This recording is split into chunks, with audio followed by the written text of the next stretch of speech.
하나님 말씀은 사무엘상 3장 1절 말씀부터 11절 말씀입니다.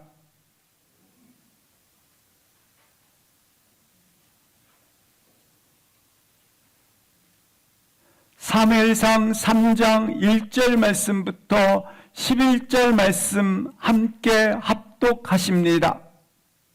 아이 사무엘이 엘리 앞에서 여호와를 섬길 때에는 여호와의 말씀이 희귀하여 이상이 흔히 보이지 않았더라. 엘리의 눈이 점점 어두워 가서 잘 보지 못하는 그때에 그가 자기 처소에 누웠고 하나님의 등불은 아직 꺼지지 아니하였으며 사무엘은 하나님의 궤 있는 여호와의 전 안에 누웠더니 여호와께서 사무엘을 부르시는지라. 그가 대답하되 내가 여기 있나이다 하고 엘리에게로 달려가서 이르되 당신이 나를 부르셨기로 내가 여기 있나이다 하니 그가 이르되 나는 부르지 아니하였으니 다시 누우라 하는지라. 그가 가서 누웠더니 여호와께서 다시 사무엘을 부르시는지라.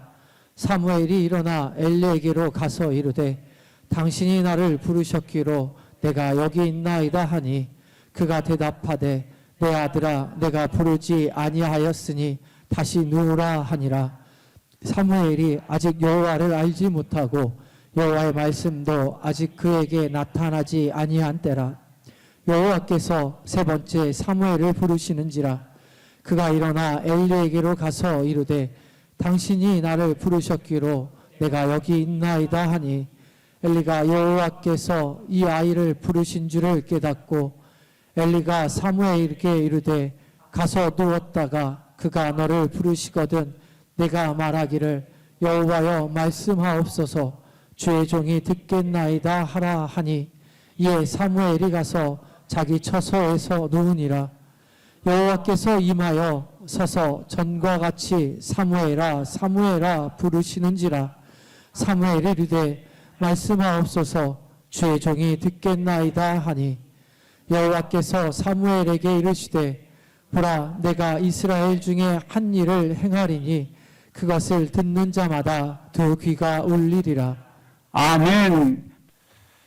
우리 삶에 가로막고 있는 장애에 부딪혀서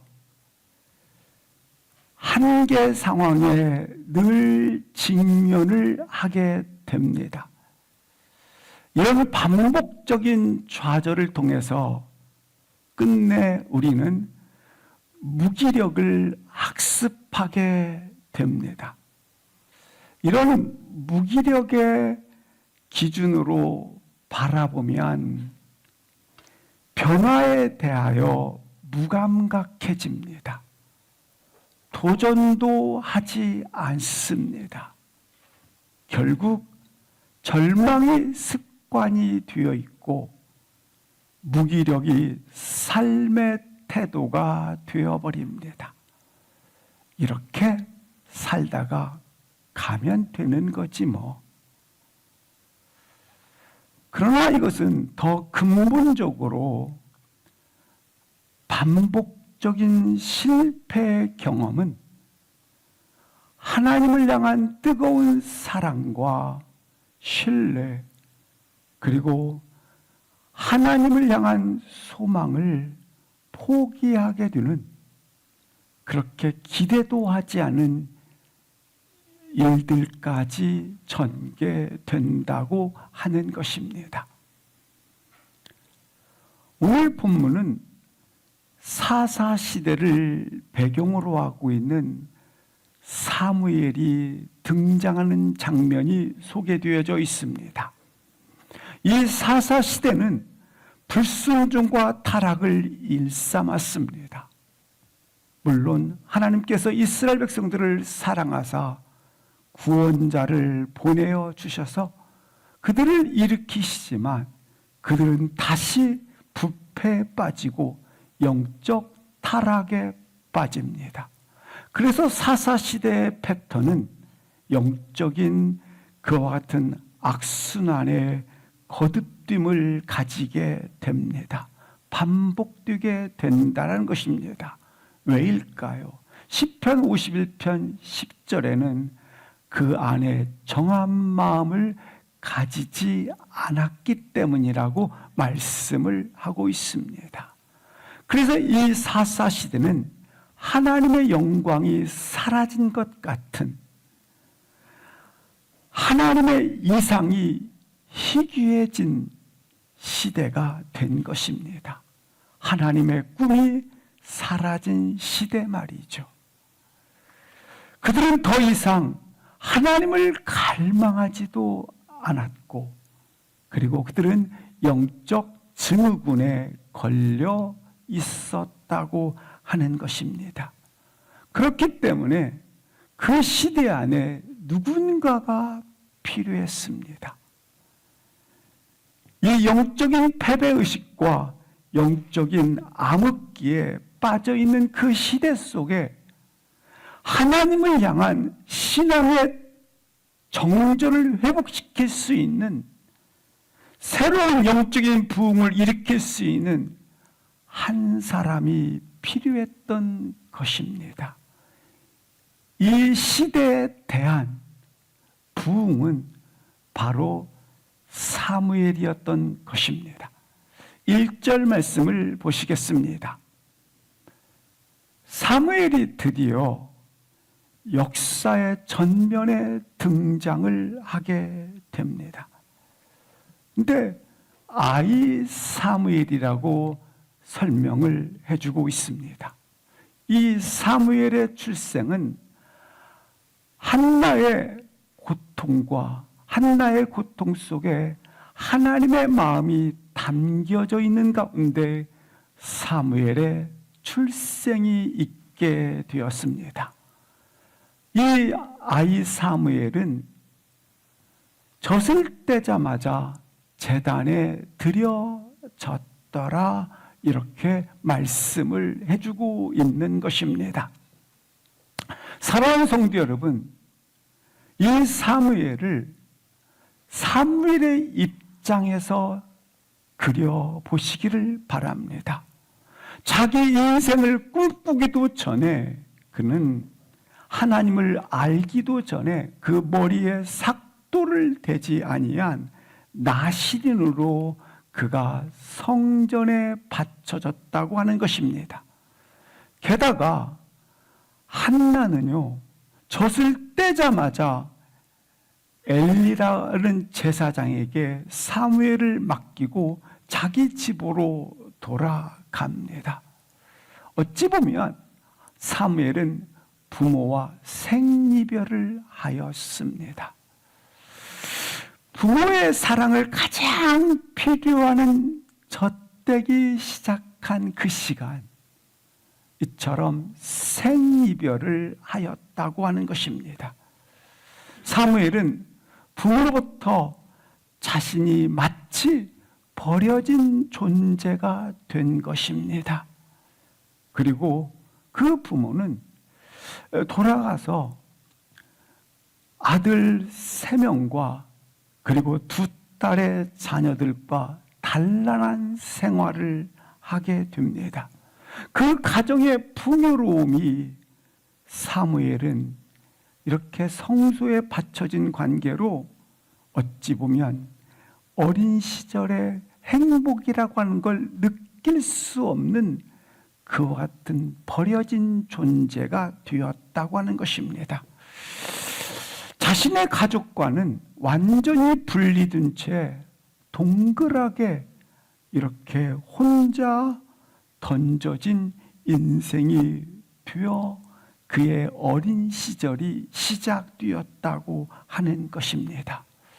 또 엘리 제사장을 생각해 보시기 바랍니다. 엘리 제사장에게는 홈리와 비느하스라는 2 아들이 있었는데, 이들은 마치 자기 인생에 쾌락에 빠져 있어서 망나니도 이런 망나니가 없을 정도로 이 엘리 제사장에게는 양육을 포기한 자였다고 하는 것입니다. 그런 엘리 제사장에게 이 사무엘이 맡겨졌다고 하는 것입니다. 이것이 사무엘 인생의 삶의 시작이었다고 하는 것입니다. 버려진 존재, 그리고 던져진 인생, 그리고 행복과는 너무 동떨어져 있는 그런 거리감이 있는 존재 말이죠. 부모로부터 이렇게 젖되기 전부터 떨어져 있는 생이별을 한 그러한 존재로 그의 어린 사무엘이 시작을 하고 있는 것입니다. 이것은 어찌 보면 삶의 고통과 불행, 삶의 무게감을 그대로 떠안았다고 하는 것입니다. 우리 인생도 어찌 보면 사무엘이 선택하지 않았는데 이 인생이 시작되었던 것처럼 나도 선택하지 않았는데 우리 삶에 주어진 이와 같은 현장이 있다고 하는 것입니다. 따라서 이것을 자주 반복해서 경험하기 때문에 나도 이와 같은 한계 상황으로 인해서 반복적인 문제 앞에 무기력해지는 감당하기 힘든 관계로 인하여 절망이 습관이 되는 그와 같은 인생으로 내가 정착할 수 있다고 하는 것입니다. 오늘 사무엘이 이와 같은 한계 상황에 직면되어 있었을 때에 그는 본인이 선택하지도 않았지만 이렇게 감당하기 힘든 반복됨으로 인하여 그는 결국 이것이 무기력한 인생의 습관으로 자리를 잡을 수 있었다고 하는 것입니다. 그러나 바로 이때 사무엘은 나에게 주어진 이 역경을 어떻게 해석하고 있는가? 이와 같은 모든 한계 상황이 내게 주어져 절망이 습관이 되어지는, 무기력이 습관이 되어져 있는 인생이 아니라 이 역경이 어떻게 해석되어지는가? 내 앞에 주어진 이 시련을 어떻게 받으느냐에 따라서 모든 삶의 결과는 달라진다고 하는 것입니다. 과거의 경험을 기준 삼고 그것으로 선택하고 바라보면 이 절망 가운데 바라보기 때문에 이어지는 삶의 모든 선택과 결정은 어떤 분노, 슬픔, 절망, 우울감, 어떤 죄책과 같은 감정으로 이어진다고 하는 것입니다. 결국 앞이 보이지 않기 때문에 말이죠. 따라서 사랑하는 성도 여러분, 어제 절망이 기준이 되어 바라보는 그 모든 것을 오늘 사무엘이 믿음으로 해석하는 영적 회복력으로 바라볼 수 있기를 주 이름으로 기도합니다. 그렇습니다. 우리 인생을 결정하는 것은 우리가 겪는 역경이 아니라 그것을 바라보는 방식, 어떻게 해석하느냐와 그리고 역경을 이겨내는 회복력에 있다고 하는 것입니다. 그럼 사무엘은 지금 자신에게 주어진 삶에 대해서 어떻게 해석을 했고 그리고 이것을 영적 회복력을 가지게 되었던 것은 어디에 있었는가? 동일하게 우리도 절망이라고 하는 과거의 경험들의 이와 같은 기준으로 바라보는 것이 아니라 다 그렇게 바라볼 때가 많아요. 오늘 믿음의 해석을 통해서 바라볼 수 있기를. 오늘 사무엘은 어떻게 믿음의 영적 회복력을 가질 수 있었는가? 먼저 2장 19절 말씀을 보시겠습니다. 보니까 어머니 한나가 심어 주었다고 하는 것입니다. 어머니 한나는 매년 제사를 드리러 이제 올라갈 때마다 사무엘의 키가 자라고 몸이 자랍니다. 그때마다 그의 겉옷을 지어 입히면서 그가 한 가지 한 일이 있습니다. 영적 성장에, 사무엘의 영적 성장에 민감함을 가지고 있었다고 하는 것입니다. 왜냐하면 한나는 사무엘의 삶을 온전히 이해하고 있었어요.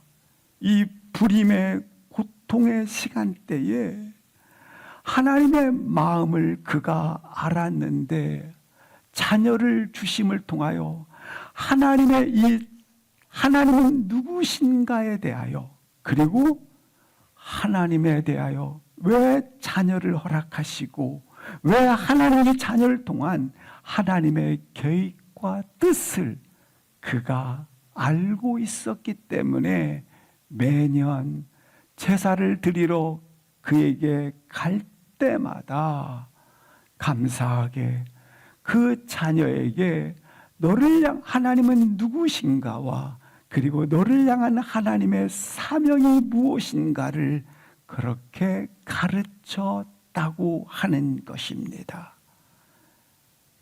그렇습니다. 한나는 그가 잉태하는 것으로 자녀에 대해서 끝나는 것이 아니라 하나님은 어떤 분이시며 그리고 하나님의 너를 향한 뜻과 계획이 무엇인지를 끊임없이 교육하였고 그리고 말해 주었다고 하는 것입니다. 한나는 말입니다. 자신의 불임의 고통의 순간에 하나님의 고통을 보았지 않습니까? 400년 동안 내가 자녀가 없는 불임의 고통을 통해서 하나님의 고통을 보았어요. 400년 동안 하나님에게는 하나님의 자녀가 없다고 하는 하나님의 고통을 보았어요. 그것을 이 한나는 시대적 사명으로 연결시켰다고 하는 것입니다. 사무엘의 모든 상실, 그의 모든 역경들을 이처럼 다른 해석으로, 다른 관점으로 바라보는 믿음의 훈련을 가졌다고 하는 것입니다. 사랑하는 성도 여러분, 그러므로 상황에 반응하지 마시고 하나님께 반응할 수 있기를 주의 이름으로 기도합니다. 사명을 통해서 역경을 바라보고 부르심을 통해서 마음을 이해하는 거 말이죠. 그냥 실패했으니까 상황이 이러니까 이것만 자꾸 계산하지 마세요. 다시 한번 상황을 통해서 바라보지 마시고 사명을 통해서 역경을 바라보고 부르심을 통해서 아버지의 마음을 이해할 수 있기를 주의 이름으로 축복합니다. 3장 1절을 다시 보시면 사무엘이 엘리 앞에서 있었지만 엘리 앞에 있었지 않습니까? 그러나 그는 여호와를 섬기더라고 말씀을 하고 있습니다. 젖된 아이였으니까 그때부터 엘리 앞에서 자라지 않았습니까? 그래서 어찌 보면 사무엘에게 있어서 엘리는 또 하나의 부모요, 스승이요, 그리고 영적 지도자요. 사무엘에게 있어서 엘리는 하나의 세계입니다. 하지만 분명히 엘리에게 소속되어 있었지만 사무엘은 누구를 섬겼다? 여호와를 섬겼다 합니다. 이것이 바로 사무엘 인생의 절대 회복력입니다. 모토입니다. 비록 엘리의 수종을 들고 있는 자이지만 하나님을 섬기고 있더라. 그의 방향, 명확하게 하나님을 섬긴다고 하는 그의 하나님을 향한 방향, 하나님의 의식이 분명했다고 하는 것입니다. 이것이 바로 나의 정체성이 되어야 합니다. 사랑하는 성도 여러분, 이 세상 안에 사는 우리들의 삶의 정체성, 우리는 분명히 지금 세상 안에 있지만 누구를 섬기는 자이다? 하나님을 섬기는 자이다. 세상의 영향력 아래 있을 수밖에 없지만 근본적으로 여호와 하나님을 의식하는 자이다. 여기 어린 사무엘 지금 대략 12, 13세입니다. 12, 13세는 잠을 청하게 되면 아무리 깨워도 없고 나가도 모를 나이입니다. 그런데 단잠을 잘 때에 음성이 들리면 즉시 자리를 박차고 일어나 누구에게 달려갑니까? 자신의 주가 되었던 엘리에게 달려갑니다. 이 당시 엘리는 비둔하고 그리고 영적으로 무감각에 빠져 있는 자입니다. 그러나 그가 엘리에게 달려간 것은 엘리에 대한 반응이 아니라 하나님을 의식한 자, 하나님이 나에게 맡긴 그 일을 감당하기 위해서 반응을 하였다고 하는 것입니다. 사랑하는 성도 여러분, 여러분의 인생을 엘리에게 반응치 마세요. 현실적으로 세상의 영향력 아래 있을 수밖에 없지만 세상에 반응하는 것이 아니라 누구에게 반응하라? 하나님 앞에 반응하시기를 바랍니다. 나를 다스리는 분은 오직 여호와 통치자 하나님이심을 볼 수 있기를 축복합니다.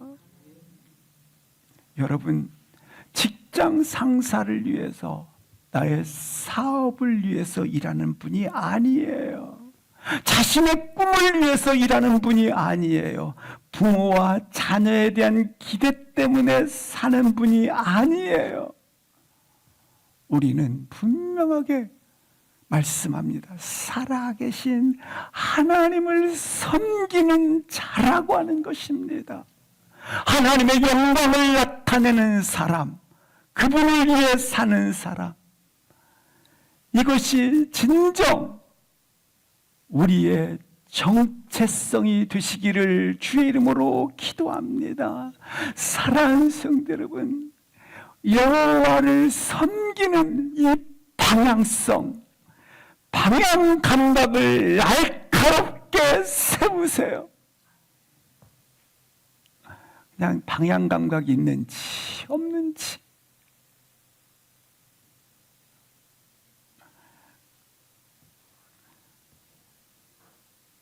사무엘 젖을 떼자마자 이렇게 어린아이까지 자랐지 않습니까? 이와 같은 수많은 상황들을, 이와 같은 상황들을 뭘로 보았는가? 하나님의 환경으로 본 거예요. 하나님의 환경으로 보면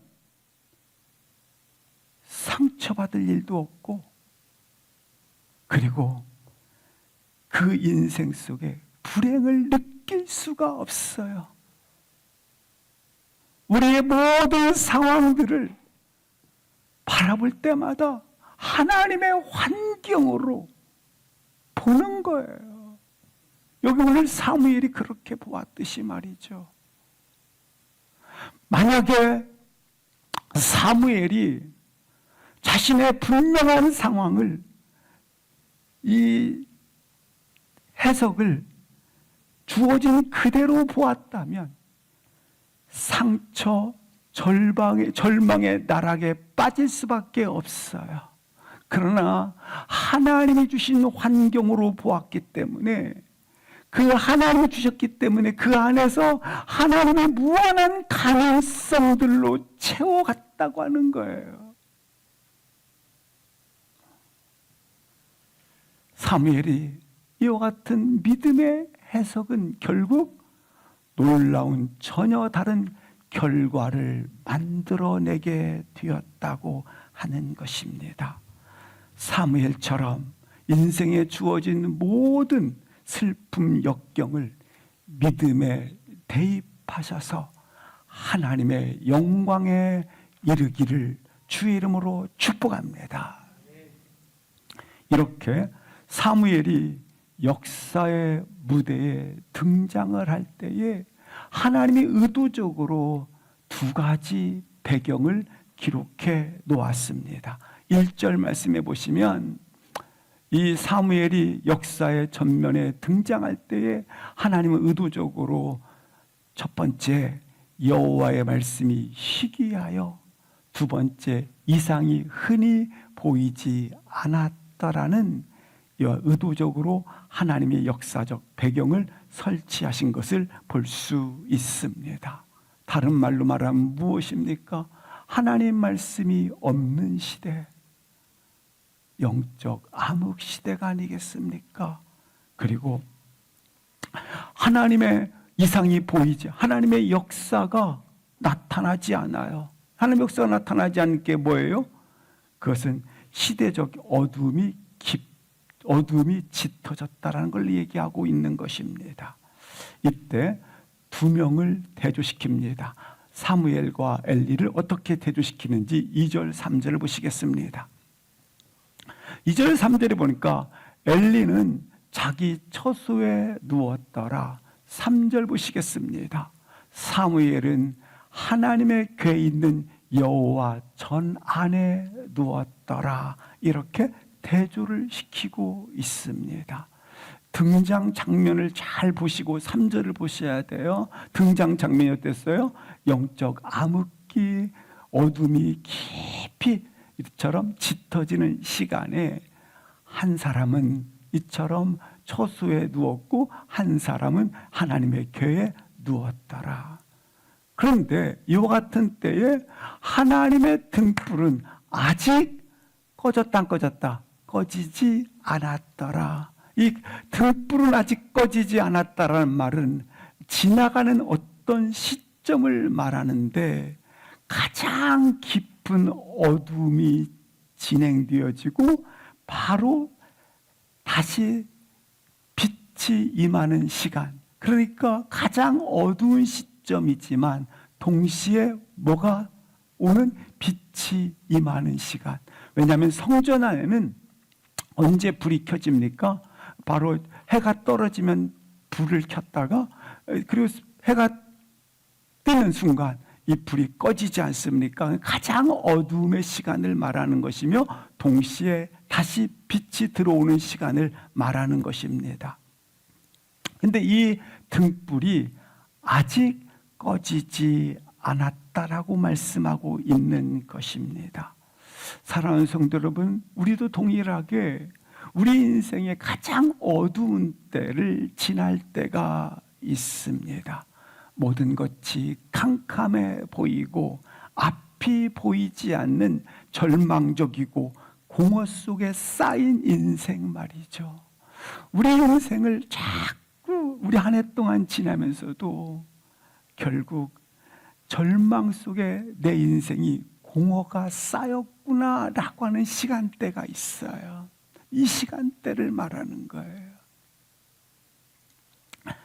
그런데 바로 그때 하나님 임재 곁에 있는 사람에게 들리는 음성이 있어요.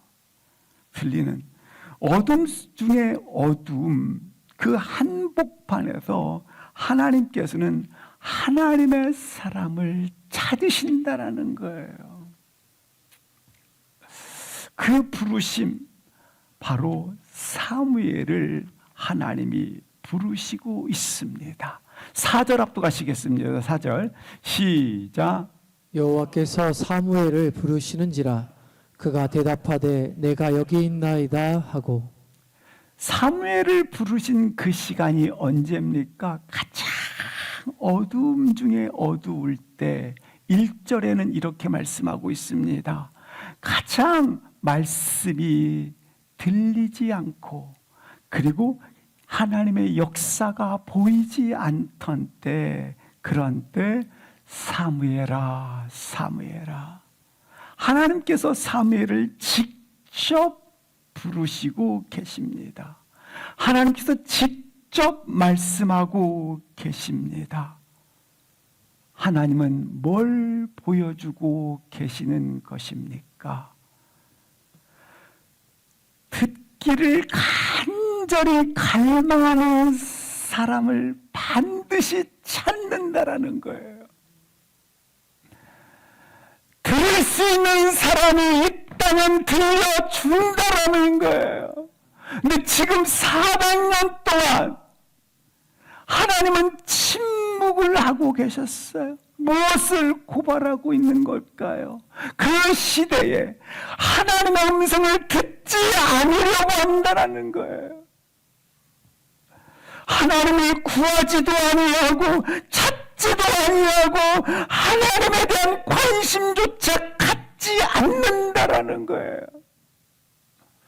아니, 지금 이 당시에 한 사람도 없이 다 제사들이 올라가는 수많은 사람들이 제사를 올리러 갔는데 아무도 들을 사람이 없다라는 거예요. 우리처럼 다 예배를 드리는데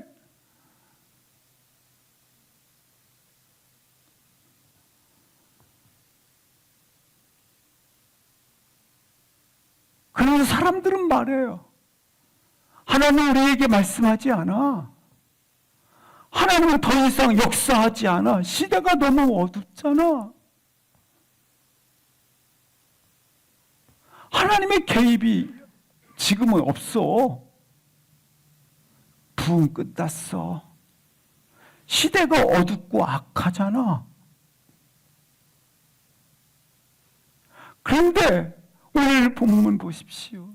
이렇게 시대가 어둠 중에 어두운 시대인데 하나님은 갈망하는 사람, 하나님의 음성을 듣고자 향하는 사람들에게 반드시 들려주고 계신다라는 것입니다. 깊은 어둠을 뚫고 하나님은 말씀하시고 계십니다.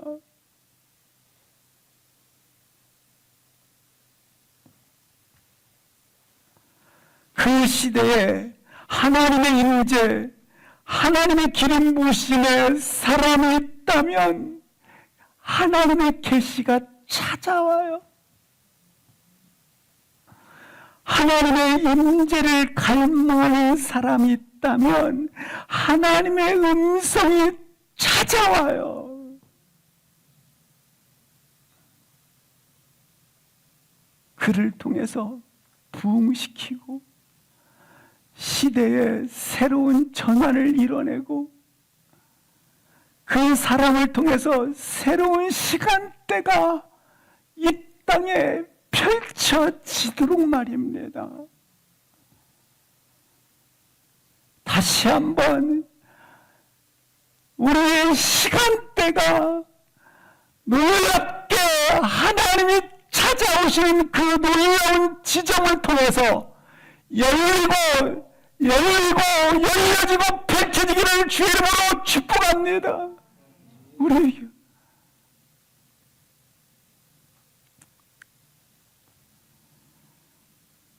이 사무엘이란 이름의 뜻은 등불이란 뜻이에요. 그래서 오늘 등불이라고 표현되어 있지 않습니까? 근데 등불은 오늘 본문 말씀처럼 아직 등불이 꺼지지 않았다라고 말씀하고 있어요. 아직 등불이 꺼지지 않았다는 것은 동시적 의미를 가지고 있는데 가장 어두운 때 동시에 이 시대를 밝힐, 이 시간대를 펼칠 이 등불 그가 있다라는 거예요. 하나님의 사람이 있다라는 거예요. 가장 깊은 어두운 시간대 아직 꺼지지 않는 등불이 있는 거예요. 누구죠? 누구예요? 바로 하나님이 찾으시는 그 한 사람. 그 한 사람이 누구예요? 나이길 주의 이름으로 축복합니다. 여호와의 등불이세요. 여호와의 등불이십니까? 그 시대에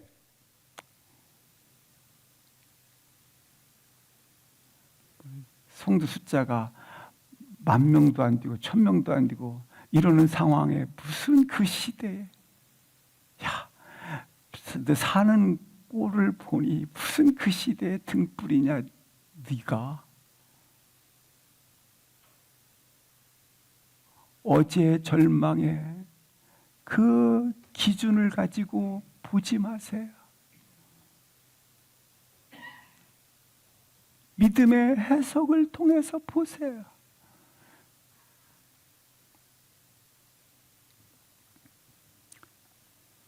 이 시대에 청년부가 어렵고 다음 세대가 어렵고 선교사가 사라지고 헌신자를 찾기에는 눈을 씻고 찾아보기 힘든 때인 거. 무슨 그렇게 말하지 말으세요. 여러분이 있잖아요. 여러분이 다시 주의 음성으로 일어서리라고 하는 여러분이 있잖아요.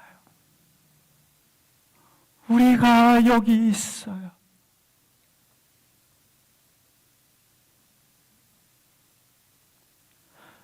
사무엘은 엘리 제사장이 자신을 부르는 것으로 알고 즉시 일어나 달려갑니다. 5절 6절을 보시겠습니다. 달려가니 아니라 다시 가라. 6절 보시겠습니다. 끝부분에 보면 나를 부르셨습니까? 아니라 가라. 8절 보시겠습니다. 세 번째 사무엘을 부르시는지라 나를 부르셨기로 내가 여기 있나이다. 아니라. 그때서 이 엘리가 여호와께서 부르신 줄을 깨달았더라. 그리고 나서 이 설명을 합니다. 왜 세 번씩이나 그랬는가? 그 이유를 7절에서 말씀합니다. 같이 읽겠습니다. 시작. 사무엘이 아직 여호와를 알지 못하고 여호와의 말씀도 아직 그에게 나타나지 아니한 때라. 사무엘은 아직 여호와를 알지 못하더라 이렇게 말씀하고 있습니다. 지식적으로 상식적으로 듣지 않았기 때문에 알지 못하는 것이 아니라 여기에서는 친밀하게 서로가 서로의 눈빛만 봐도 무엇을 이야기하는 것으로 아는 관계적 설명을 말합니다. 친밀하게 아주 시각적으로 이처럼 전 친밀함과 밀접한 관계를 말해주는 것입니다. 사무엘은 지금 자신에 대한 하나님에 대한 알미 새롭게 열렸다라는 것을 말합니다. 아니, 사무엘은 자기 전부의 인생 속에 하나님의 이야기가 진행되었다고 하는 것을 알게 되었다라는 거예요. 여기 여호와를 알지 못하라고 하는 것은 그냥 지식적으로 모른다가 아니고 깊은, 다른 역으로 말하면 드디어 사무엘이 전 인생 속에, 자신의 전 인생 속에 누구의 이야기가? 하나님의 이야기가 시작되었음을 드디어 알게 되었더라, 이 말이에요. 사랑하는 성도 여러분, 나의 인생의 삶을 그냥 내가 살지 마십시오. 여호와를 아는 자, 곧 나의 인생 속에 하나님의 이야기가 시작되었다란 인생으로 그렇게 걸어가시기를 주의 이름으로 기도합니다. 그분을 진정으로 알게 되었다라는 것이죠. 자신을 부르시는 그분의 친밀한 음성을 듣는 것입니다. 더 깊은 영적 세계로, 더 깊으신 부르심의 관계 안으로 들어간다라는 것입니다. 그렇게 사무엘은 드디어 알기 시작을 하더라. 사랑하는 성도 여러분, 동일하게 이처럼 하나님을 알아가기를 주의 이름으로 축복합니다. 그 깊은 단계의 부르심, 더 깊은 차원의 영적 세계가 오늘 여러분에게 열려지기를 주의 이름으로 축원합니다. 엘리는 3번이나 반복해서 이 사무엘을 부른 것은 내가 아니라 4번째 부를 때 그가 하나님이라는 사실을 알게 됩니다. 그리고 사무엘에게 이렇게 이야기를 해줍니다. 9절 10절 보시겠습니다. 사무엘에게 이르되 가라, 처소에 누우라. 10절 합독하시겠습니다. 10절 시작. 여호와께서 임하여 서서 전과 같이 사무엘아 사무엘아 부르시는지라. 사무엘이 이르되 말씀하옵소서, 주의 종이 듣겠나이다 하니. 사무엘아 사무엘아, 여호와께서 직접 부르고 계십니다. 2번씩이나 반복해서. 이때 사무엘이 이렇게 10절에 대답을 합니다. 주의 종이 듣겠나이다. 여기 주의 종이 나와 있고 듣겠나이다라는 동사가 나와 있습니다. 이 종과 듣다라는 것은 밀접한 연관성이 있습니다. 여기 종이라는 말은 주인의 음성을 듣는다라는 의미를 가지고 있습니다. 그 듣겠다라는 의미는 단순히 청취한다라는 의미를 넘어서 순종의 자리에 서 있습니다라는 확장까지의 의미를 포함하고 있습니다. 이처럼 밀접한 연관이 있는 것을 우리가 알 수 있습니다. 그렇다면 이 본문은 어디를 배경으로 하고 있는가? 출애굽기 말씀에 보면 7년 해가 되면 이스라엘 규례에 따라서 종되었던 자들은 해방케 됩니다. 자유의 몸이 되어진다고 하는 것입니다. 우리는 이것을 안식년의 규범이다 이렇게 부르고 있습니다.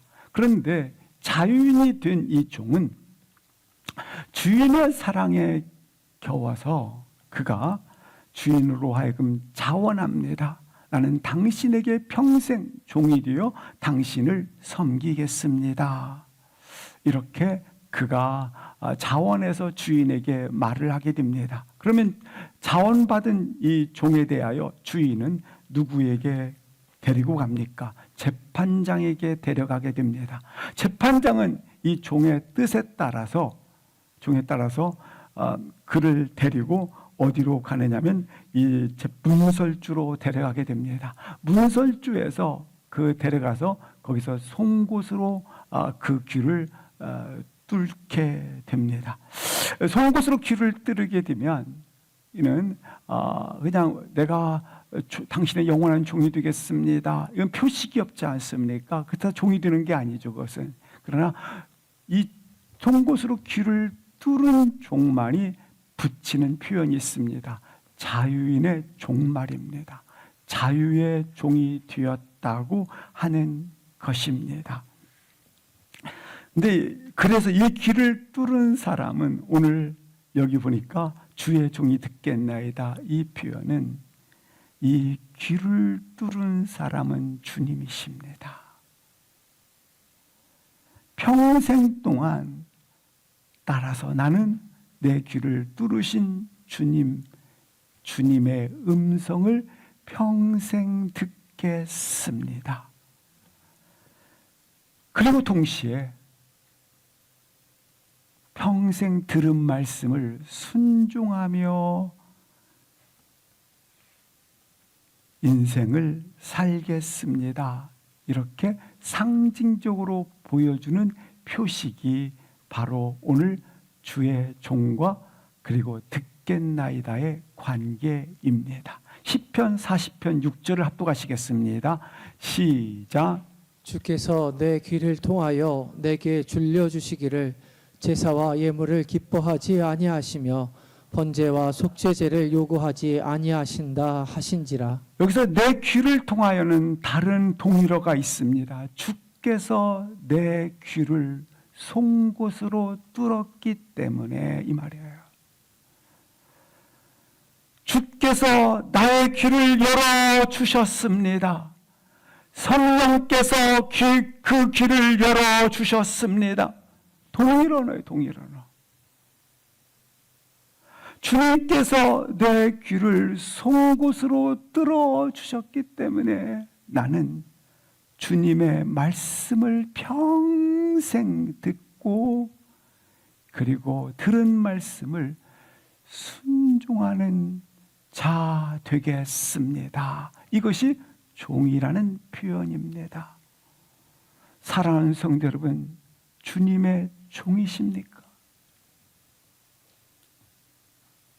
그렇다면 주님의 음성에 사무엘처럼 귀를 기울이세요. 갈망하세요. 그리고 그 음성에 반응하세요. 사랑하는 성도 여러분, 우리는 모두 하나님의 사람입니다. 거룩하신 그 하나님의 영광의 옷을 입은 그리스도이디요 예수님을 따르는 자들입니다. 그런데 진짜 종입니까?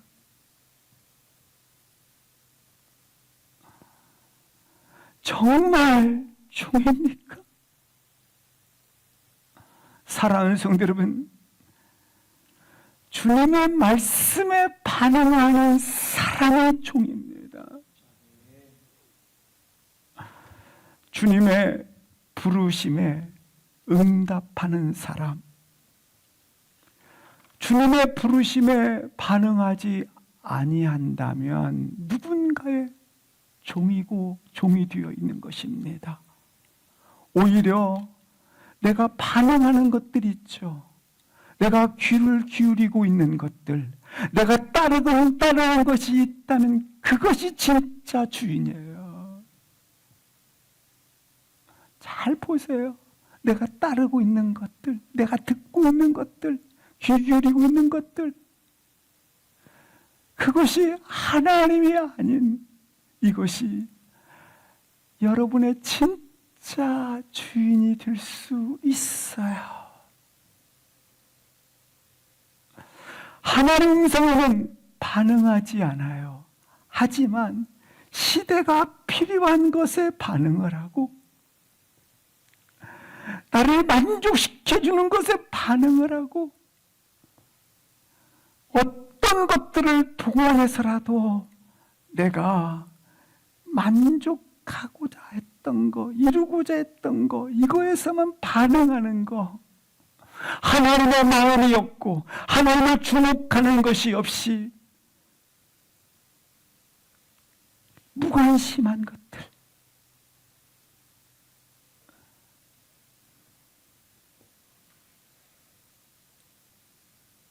그분은 종이 아니에요. 사랑하는 성도 여러분, 그 시대 가운데 하나님을 택한 사람은 누군가요? 엘리는 직분과 지위와 그리고 모든 만족들을 다 가지고 있었지만, 역할을 수행하고 있었지만 엘리가 아니었어요. 하나님의 생각에는 시대의 리더는 오직 하나님의 음성 듣기에 집중하고 그 들은 말씀에 순종하며 서 있는 사무엘이었어요. 시대의 리더는 시대를 품은 사람, 시대 속에 말씀하시는 하나님의 음성을 듣는 사람입니다.